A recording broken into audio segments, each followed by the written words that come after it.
नमस्कार, आकाशवाणी से समाचार संध्या के साथ मैं निखिल कुमार।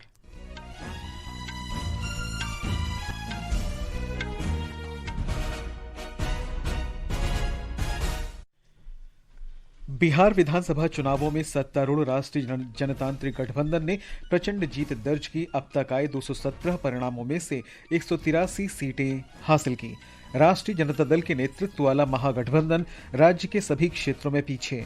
प्रमुख विजेताओं में उप मुख्यमंत्री सम्राट चौधरी और भाजपा की मैथिली ठाकुर, जनता दल यूनाइटेड के श्रवण कुमार और महागठबंधन के मुख्यमंत्री पद के उम्मीदवार तेजस्वी प्रसाद यादव शामिल।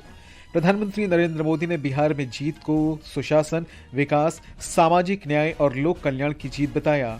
बिहार के मुख्यमंत्री नीतीश कुमार ने कहा कि सफलता एनडीए गठबंधन में पूर्ण एकता को दर्शाती है। 8 विधानसभा क्षेत्रों में हुए उपचुनावों में भाजपा और कांग्रेस ने 2-2 सीटें, आम आदमी party, PDP, Mizo national front और झारखंड मुक्ति मोर्चा ने 1-1 सीट जीती। ढाका में एशियाई तीरंदाजी चैंपियनशिप में भारत ने 3 स्वर्ण पदक हासिल किए और कोलकाता क्रिकेट टेस्ट मैच के पहले दिन जसप्रीत बुमराह के 5 विकेट की बदौलत दक्षिण अफ्रीका पहली पारी में 159 रन पर सिमटी। अब समाचार विस्तार से। बिहार में विधानसभा चुनाव में राष्ट्रीय जनतांत्रिक गठबंधन एनडीए भारी जीत की ओर बढ़ रहा है। अब तक प्राप्त रुझानों और परिणामों के अनुसार एनडीए को विधानसभा की कुल 243 सीटों में से 203 सीटों पर बढ़त प्राप्त है। इनमें भारतीय जनता पार्टी 90, जनता दल यूनाइटेड 84, लोक जनशक्ति पार्टी रामविलास 19, हिंदुस्तानी अवाम मोर्चा सेक्युलर को 5 और राष्ट्रीय लोक मोर्चा 4 सीट पर बढ़त बनाए हुए हैं। वहीं महागठबंधन को कुल 34 सीटों पर बढ़त मिली है। राष्ट्रीय जनता दल 24, कांग्रेस 6, मार्क्सवादी कम्युनिस्ट पार्टी माले लेनिन लिबरेशन 2, मार्क्सवादी कम्युनिस्ट पार्टी और इंडियन इंक्लूसिव पार्टी को 1-1 सीट पर बढ़त प्राप्त है। अन्य उम्मीदवारों की बढ़त 6 सीटों पर है। इनमें 5 सीटों पर ऑल इंडिया मजलिस-ए-इत्तेहादुल मुसलमीन और 1 सीट पर बहुजन समाज पार्टी को बढ़त मिली हुई है। एनडीए ने अब तक घोषित 217 सीटों के नतीजों में से 183 सीटें जीतकर 2/3 बहुमत हासिल कर लिया है, जबकि 21 सीटों पर उसके उम्मीदवार आगे चल रहे हैं। प्रमुख विजेताओं में उप मुख्यमंत्री सम्राट चौधरी और भाजपा की मैथिली ठाकुर, जनता दल यूनाइटेड के श्रवण कुमार और महागठबंधन के मुख्यमंत्री पद के उम्मीदवार तेजस्वी प्रसाद यादव शामिल हैं। भारतीय जनता पार्टी के उम्मीदवार और उप मुख्यमंत्री सम्राट चौधरी ने तारापुर सीट जीत ली है, जबकि अन्य उप मुख्यमंत्री विनय कुमार सिन्हा लखीसराय सीट पर आगे चल रहे हैं। भाजपा की मैथिली ठाकुर अलीनगर सीट से और सीवान सीट पर भाजपा के मंगल पांडे विजय रही हैं। पूर्व केंद्रीय मंत्री और वरिष्ठ भाजपा नेता रामकृपाल यादव ने दानापुर सीट अपने नाम की है। महागठबंधन के मुख्यमंत्री पद के उम्मीदवार और राष्ट्रीय जनता दल के तेजस्वी प्रसाद यादव ने राघोपुर सीट जीत ली है। उनके भाई तेज प्रताप यादव महुआ सीट पर तीसरे स्थान पर हैं। प्रशांत किशोर की जन स्वराज पार्टी को कोई सफलता नहीं मिली है। प्रधानमंत्री और भाजपा के वरिष्ठ नेता ने कहा है कि बिहार चुनाव में जीत विकास की राजनीति का जनादेश है। उन्होंने कहा कि ये जीत भाई भतीजावाद की राजनीति की अस्वीकृति का भी जनादेश है। नई दिल्ली में भाजपा मुख्यालय में पार्टी कार्यकर्ताओं को संबोधित करते हुए श्री नरेंद्र मोदी ने कहा कि ये बिहार की महिलाओं की जीत है, जिन्होंने राष्ट्रीय जनता दल के जंगल राज का प्रकोप झेला है।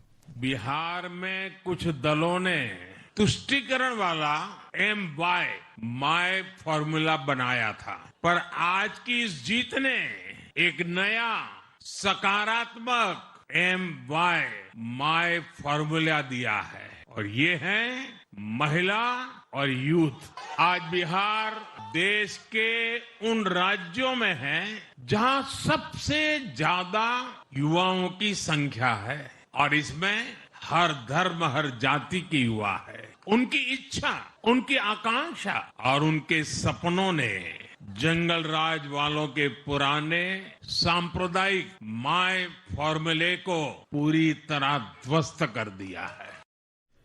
प्रधानमंत्री ने रिकॉर्ड मतदान के लिए लोकतंत्र और निर्वाचन आयोग में भरोसा रखने के लिए लोगों को धन्यवाद दिया। उन्होंने इसे लोकतंत्र की जीत बताया। श्री मोदी ने कहा कि बिहार की विजय ने पश्चिम बंगाल भाजपा की जीत की राह बना दी है। बिहार ने बंगाल में भाजपा की विजय का रास्ता भी बना दिया है। मैं बंगाल के भाइयों बहनों को भी आश्वस्त करता हूं, अब भाजपा आपके साथ मिलकर पश्चिम बंगाल से भी जंगल राज को उखाड़ फेंकेगी। मैं एक बार फिर बिहार के हर मतदाता का आभार व्यक्त करता हूं। भाजपा अध्यक्ष और केंद्रीय मंत्री जगत प्रकाश नड्डा ने कहा कि ये मजबूत जनादेश एक ऐसी लहर है जिसने हर संदेह को धो दिया है और स्पष्ट कर दिया है कि लोगों का प्रधानमंत्री नरेंद्र मोदी के नेतृत्व में विश्वास कायम है। बिहार के मुख्यमंत्री नीतीश कुमार ने कहा है कि एनडीए ने पूर्ण एकता का प्रदर्शन करते हुए चुनाव में प्रचंड बहुमत हासिल किया है। उन्होंने कहा कि जनता ने एनडीए को विशाल बहुमत देकर गठबंधन सरकार में अपना विश्वास बनाए रखा है। लोक जनशक्ति पार्टी के रामविलास के नेता केंद्रीय मंत्री चिराग पासवान ने कहा कि डबल इंजन की सरकार बिहार को विकसित राज्य बनाने की दिशा में आगे बढ़ रही है। हमारी डबल इंजन की सरकार एक ईमानदार प्रयास के साथ आगे बढ़ रही है। बिहार को विकसित राज्य बनाने के लक्ष्य के साथ आगे बढ़ रही है। जिस तरीके से प्रधानमंत्री ने पिछले साल में बिहार को अपनी प्राथमिकता में रखते हुए बिहारियों को आगे लेकर जाने का उन्होंने प्रयास किया, मुख्यमंत्री नीतीश कुमार जी के नेतृत्व में जनता ने विश्वास जताया। लोक जनशक्ति पार्टी रामविलास ने भी निभाने का काम किया। केंद्रीय मंत्री और भाजपा के वरिष्ठ नेता नित्यानंद राय ने आकाशवाणी से बातचीत में कहा कि बिहार के लोगों ने प्रधानमंत्री नरेंद्र मोदी के नेतृत्व और विकास कार्यों में अपना भरोसा जताया है। बिहार के लोगों ने बता दिया कि बिहार को अब विकास चाहिए, अपने बच्चों को और अपना भविष्य चाहिए। बिहार को अब जंगल राज नहीं चाहिए। बिहार की जनता ने भरोसा किया है जो 2047 के प्रधानमंत्री जी के विकसित भारत के संकल्प को पूरा करने में बिहार भी बड़ा सहयोगी बनेगा। हमारे संवाददाता ने बताया है कि एनडीए ने बिहार में रिकॉर्ड जीत दर्ज की है। राष्ट्रीय जनतांत्रिक गठबंधन एनडीए ने 2025 बिहार विधानसभा चुनाव में एक बार फिर 200 सीटों का आंकड़ा पार कर लिया है। यह दूसरी बार है जब सत्तारूढ़ गठबंधन ने 200 सीटों का आंकड़ा पार किया है। इससे पहले 2010 के विधानसभा चुनाव में एनडीए ने 206 सीटों पर जीत दर्ज की थी। इस बार भारतीय जनता पार्टी सबसे बड़ी पार्टी के रूप में उभरी है। वहीं पिछले विधानसभा चुनाव में राष्ट्रीय जनता दल ने 75 सीटों के साथ सबसे बड़ी पार्टी बनने का गौरव प्राप्त किया था। हालांकि इस बार आरजेडी अपने प्रदर्शन को दोहराने में नाकाम रही। इसके अलावा बीजेपी के वोट शेयर में भी वृद्धि हुई है। 2020 के विधानसभा चुनाव में भाजपा को 19.46% के साथ 74 सीटों पर जीत मिली थी। वहीं जनता दल यूनाइटेड ने पिछली बार 43 सीटों पर जीत दर्ज की थी और उसका वोट प्रतिशत 15.39 था। एनडीए के सहयोगी दल लोक जनशक्ति पार्टी रामविलास, जिसे पिछले चुनाव में एक सीट मिली थी, उसका प्रदर्शन इस बार बेहतर रहा। इसके अलावा एनडीए के सहयोगी दलों राष्ट्रीय लोक मोर्चा और हिंदुस्तानी आवाम मोर्चा ने भी अच्छा प्रदर्शन किया है। वहीं महागठबंधन के सहयोगी दलों में कांग्रेस, जिसने 2020 में 19 सीटों पर जीत दर्ज की थी, वह इस चुनाव में दहाई का आंकड़ा भी नहीं पार कर पाई। इसके अलावा सोशल मीडिया पर सुर्खियां बटोर रहे जन स्वराज पार्टी और जनशक्ति जनता दल का प्रदर्शन भी उम्मीदों के अनुसार नहीं रहा और दोनों ही दल अपना खाता खोलने में नाकाम रहे। धर्मेंद्र राय के साथ दीपेंद्र कुमार, आकाशवाणी समाचार, पटना। 7 राज्यों की 8 विधानसभा सीटों के उपचुनाव में भाजपा और कांग्रेस ने 2-2 सीटें जीती हैं। आम आदमी पार्टी, पीडीपी, झारखंड मुक्ति मोर्चा और मिजो नेशनल फ्रंट ने एक सीट हासिल की है। जम्मू कश्मीर में भाजपा की देवयानी राणा ने नगरोटा सीट पर और ओडिशा में भाजपा के जय ढोलकिया नुआपाड़ा सीट पर विजयी घोषित हुए हैं। तेलंगाना में कांग्रेस के नवीन यादव वी ने हैदराबाद की जुबली हिल्स सीट पर और राजस्थान में कांग्रेस के प्रमोद जैन भाया ने अंता विधानसभा सीट जीत ली है। जम्मू कश्मीर के मेहदी बडगाम सीट से पीडीपी उम्मीदवार आगा सैयद मुंतजिर निर्वाचित घोषित किए गए हैं। प्रधानमंत्री नरेंद्र मोदी ने उपचुनावों में जम्मू कश्मीर के नगरोटा और ओडिशा के नुआपाड़ा में भाजपा की जीत के लिए लोगों का आभार व्यक्त किया है। उन्होंने पार्टी के लिए दिन रात काम करने वाले भाजपा कार्यकर्ताओं की सराहना की। निर्वाचन आयोग ने कहा है कि 4 नवंबर को विशेष गहन पुनरीक्षण एसआईआर का दूसरा चरण शुरू होने के बाद 46 करोड़ से अधिक गणना प्रपत्र मतदाताओं में वितरित किए गए हैं। ये इस चरण में सम्मिलित किए जाने वाले कुल 51 करोड़ मतदाताओं का 91% है। वर्तमान गणना प्रपत्र वितरण चरण 4 दिसंबर तक जारी रहेगा। ये समाचार आकाशवाणी से प्रसारित किए जा रहे हैं। ताजा समाचार जानने के लिए आप हमारे social media handle x@AIR News Hindi को फॉलो कर सकते हैं। समाचार संध्या में आपका फिर स्वागत है। 44वां भारतीय अंतर्राष्ट्रीय व्यापार मेला नई दिल्ली के भारत मंडपम में शुरू हो गया है। वाणिज्य और उद्योग राज्य मंत्री जितेंद्र प्रसाद ने मेले का शुभारंभ किया। इस वर्ष मेले का विषय एक भारत श्रेष्ठ भारत है। श्री प्रसाद ने कहा कि व्यापार मेला भारत के विकास, नवाचार और एक विकसित तथा आत्मनिर्भर भविष्य की राष्ट्र की आकांक्षा को दर्शाता है। आज हम लोग देख रहे हैं कि कितने राज्य, कितने मंत्रालय, कितने देश कितने छोटे छोटे हमारे एमएसएमई और देश के जो हुनर रखते हैं, क्राफ्ट्समैन से लेके मॉडर्न भारत की जो तस्वीर है और इनोवेशन की तरफ जो बढ़ रही है टेक्नोलॉजी के क्षेत्र में, वो सब चीज का समागम ये इंडिया इंटरनेशनल ट्रेड फेयर में आने वाले समय में कुछ दिनों में आपको दिखेगा। राष्ट्रपति द्रौपदी मुर्मू ने आज बाल दिवस के अवसर पर राष्ट्रपति भवन सांस्कृतिक केंद्र में विभिन्न स्कूलों और संगठनों के बच्चों के साथ बातचीत की। उन्होंने कहा कि बच्चे देश का भविष्य हैं और उन्हें आत्मविश्वासी तथा जिम्मेदार नागरिक बनाना आवश्यक है। बाल दिवस पर आज नई दिल्ली स्थित आकाशवाणी भवन में लिली फिल्म की विशेष स्क्रीनिंग की गई। प्रसार भारती के मुख्य कार्यकारी अधिकारी गौरव द्विवेदी ने आकाशवाणी को बताया कि बच्चों को ऐसी सामग्री दिखानी चाहिए जो उन्हें मनोरंजक शिक्षा के साथ साथ जीवन में अच्छी आदतें अपनाने के लिए प्रेरित करें। राष्ट्र कल स्वतंत्रता सेनानी और जनजातीय नेता भगवान बिरसा मुंडा की जयंती के उपलक्ष्य में जनजातीय गौरव दिवस मनाएगा। केंद्र सरकार ने जनजातीय इतिहास को जीवित रखने के लिए 15 नवंबर को जनजाति गौरव दिवस घोषित किया है। यह उत्सव जनजाति गौरव सप्ताह के रूप में विस्तारित हो गया है। बिरसा मुंडा के परपोते ने कहा कि श्री बिरसा मुंडा ने जनजाति लोगों के अधिकारों की रक्षा में महत्वपूर्ण भूमिका निभाई है। बिरसा मुंडा देश के लिए बहुत लड़ाई लड़े, आदिवासियों को बचाने के लिए, जंगल जमीन को बचाने के लिए अंग्रेजों से लड़ाई लड़े और यहाँ स्वतंत्र हो गया भारत। इसीलिए हम लोग को भी खुशी है और आज भी सारे देश का विकास हो, इसीलिए बड़े बड़े मंत्री लोग काम कर रहे हैं और विकास हो रहा है। जैसे यहाँ देखिए सबके घर में पानी है, बिजली है, आने के लिए सबको संकट नहीं है, रोड है।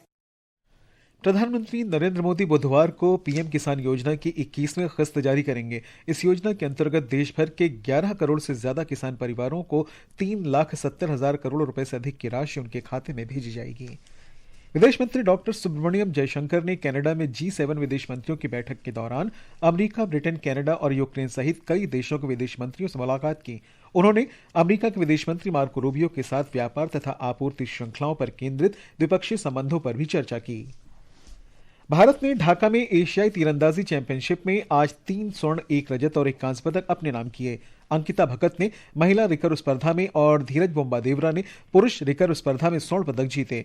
यशदीप भोगे, अतानु दास और राहुल की पुरुष रिकर्व टीम ने भी स्वर्ण पदक हासिल किया। पुरुष वर्ग में राहुल ने आज रजत और महिला वर्ग में संगीता ने कांस्य पदक भी जीते हैं।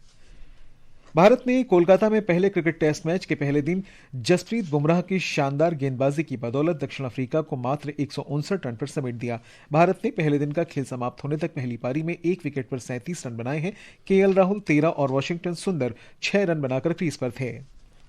सरकार ने सोशल मीडिया पर प्रसारित एक वीडियो का खंडन किया है जिसमें दावा किया गया था कि केंद्रीय वित्त मंत्री निर्मला सीतारामन आसान कमाई प्रदान करने वाले एक निवेश मंच का प्रचार कर रही हैं। पत्र सूचना कार्यालय की तथ्य जांच इकाई ने कहा है कि यह वीडियो फर्जी है और इसमें डिजिटल रूप से छेड़छाड़ की गई है। सरकार ने यह भी बताया कि ऐसे किसी भी मंच का समर्थन नहीं किया गया है। केंद्रीय मंत्री डॉक्टर मनसुख मांडविया ने आज राजकोट रेलवे स्टेशन से राजकोट पोरबंदर के बीच चलने वाली एक विशेष रेलगाड़ी को रवाना किया। उन्होंने कहा कि राजकोट और पोरबंदर के बीच 2 नई लोकल रेलगाड़ियों से सौराष्ट्र क्षेत्र के विकास को और गति मिलेगी तथा यात्रियों को सुविधा होगी।